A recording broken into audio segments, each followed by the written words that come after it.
I love a Cwtsh. And then it sort of rebounds, we're like, someone put it in. I'm just going to remember this for the rest of my life, I think. Real. It was like 75% off and we're like, Switzerland, we're getting there. Cheap chocolate, go on. Oh, this is a proper Cwtsh. Proper Cwtsh.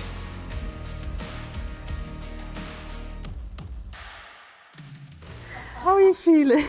No, to be fair, I'm feeling good. I think obviously a bit of a late night last night, but yeah, breakfast was quite leisurely, so yeah.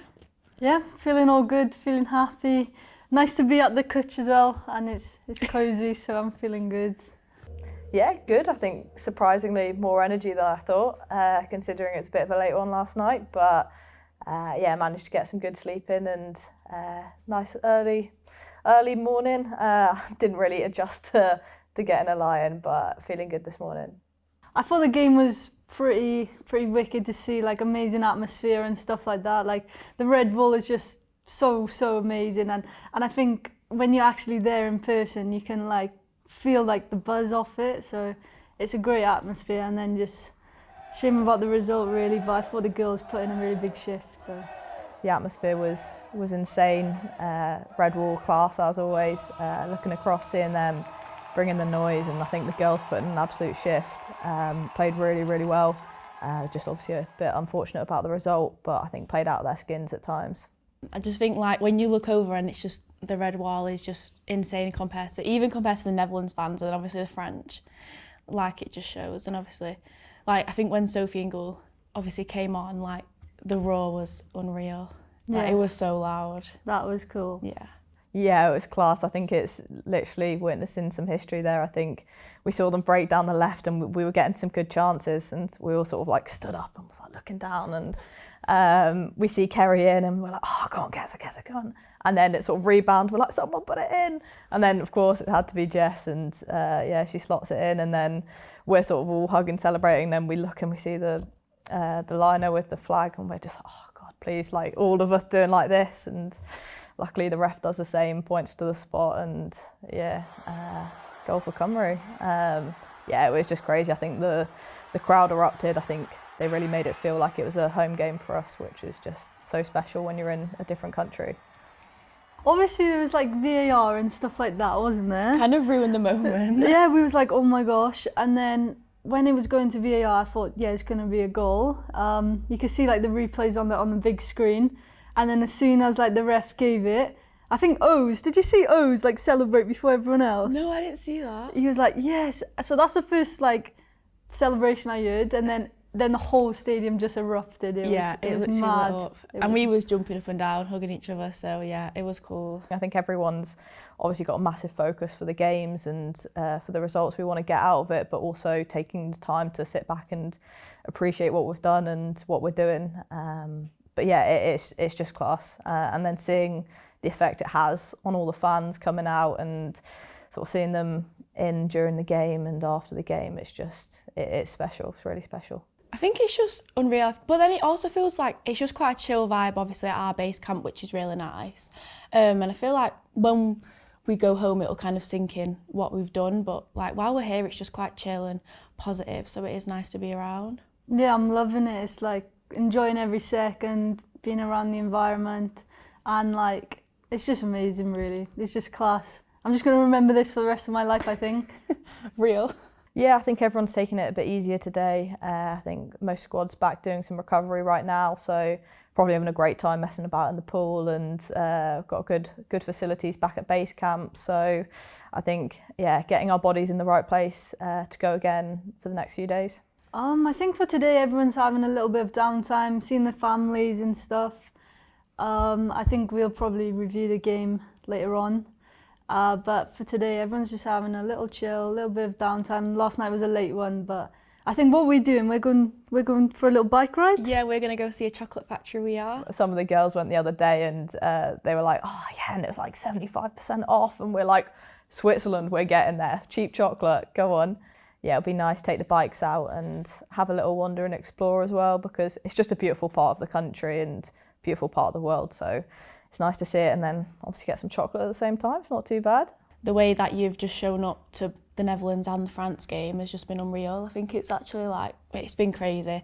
Obviously the big fan walk as well, and then it's just the red wall, you can just see it. So I think just keep doing what you're doing, because we know you're behind us really. Yeah, we can hear you, and we definitely, know it's a big game on Sunday as well. So we're gonna hear you. We're quite lucky because we get to experience the stadium a little bit more like a fan.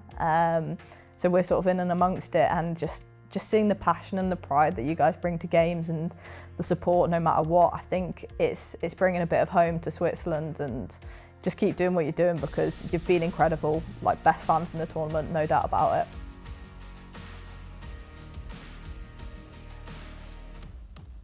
For me, when I look back at the age groups, I actually just think it was literally the best time of my life. Just going on camp with your friends, at the time you just think you're on camp, and now I look back and I'm like, wow, they were literally the best years of my life. And when you go through the age groups and stuff, it's just really proud then. I can look back on that, and I have something to look back on that, and the photos and the memories and stuff, you'll always remember it. Yeah, I think I agree. Obviously, being on 19s camp when we had round 2 in April, it's just so fun with all your friends. Obviously, you're there for the football as well, but I think it's such a good experience. And then obviously, when you come here, it just shows that you can get from the youth group up to the seniors. So I think that's good, just to show how good the Welsh pathway is. Yeah, I'd say it's kind of shaped me as well. Do you know what I mean? The age groups, definitely. Just shaped me, made me a better person as well as a footballer, I think. I've been in the Welsh setup since I was probably 13, and sort of coming up through the ranks and looking up to the players that I'm fortunate enough to get to play with and alongside now. And I think it's special to see that pathway, the pathway that so many of us have gone through, to then sort of reach a goal. And I've got I've mentioned it in a few previous interviews. I've got a book my brother gave me a few years ago, which is says one day when you grow up, or when I grow up, I want to play for Wales. And it's a little cartoon book, and I remember when I made my debut, they stuck a picture in it. So I think it just it shows the pathway, and it shows that this is a dream that we get to live, which is just really special to reflect on. Sometimes you see the senior squad and you see the staff, but there's so many people behind that, and then behind that again, and I think they all deserve a massive shout out and credit. And I could be here reeling off names for days. It must be great for you to see players you've helped reach their goal as well. So thank you. So I think it's really important that at a lower age that players, coaches, even parents to some extent understand the physical demands of a game of football now. And then psychologically, like we said about resilience, is a big thing, is a bit of a buzzword in the sense that everyone uses it. But it is true, you have to have that resilience of that bounce back of, yes, things don't go right all the time. And I think players have to be open to want to learn, because actually sometimes when you have a setback or don't always achieve the first hand of something, you actually learn more from that. And I know it's a bit of a cliche thing about learning from mistakes, but I think everyone in all walks of life, not just football, that happens. But having their set targets and realistic targets of what they want to achieve, but understanding that that's not going to be easy. The team environment is everything for a player. If that's not right, I don't think they quite achieve what they want to achieve, or it can be hard. The 3 players, Mary, Scarlett and T, have been in very good environments to help them with that. I think with the tough moments, when there's injuries, when there's setbacks of maybe not playing as much as they want to, it's always hard for a coach to say that they can bounce back and come back, but actually from their teammates is probably so much more worthwhile. Sophie coming on the pitch after a really bad injury yesterday was massive, and I'm sure her teammates have played a massive part in that, and the environment, staff included with that. It shows that togetherness of maybe an international team when you see them playing for different clubs, but they still want them to do well. I think that's massive in an environment to help young players succeed, but also even the most experienced players to come back from setbacks as well. I think that's it's really important.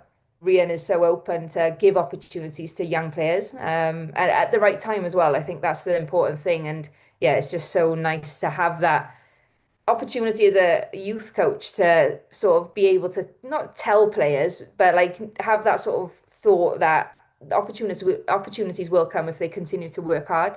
I think with football, it's so difficult from a coaching perspective of selecting squads or saying to players that they're maybe not quite at that sort of level at that point. But it's making sure that you show that sort of empathy and care that actually is to do it the right way rather than it's just not just like palm you off, I guess.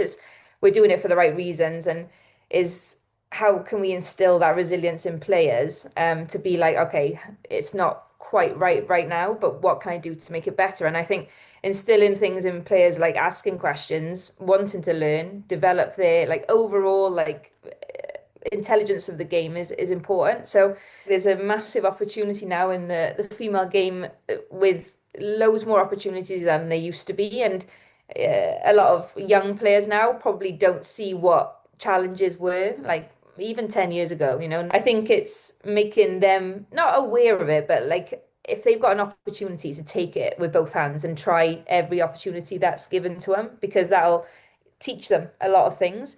I think working hard and working hard when people aren't watching is the biggest thing. If they really want to get to that top level, it's going to take dedication, it's going to take commitment.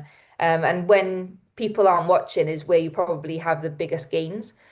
When we speak about resilience, again, it's like, yes, things aren't going to go right, but they've got to be okay with that and understand that, yeah, it's not going to be an easy ride all the way through. It's going to be bumps in the road. And it's making sure that once you do have that sort of dip, it's like how you get back up, or if you really want that dream or want to like represent Wales on the international stage, then you've got to work hard for it and have that sort of resilience. But yeah, I think the biggest thing is learning and like wanting to continue to learn, whether that's on pitch, off pitch and stuff like that as well is massive. So that's what I try and sort of say all the time for the under 19s, because hopefully that's their next step, is going from 19s to seniors.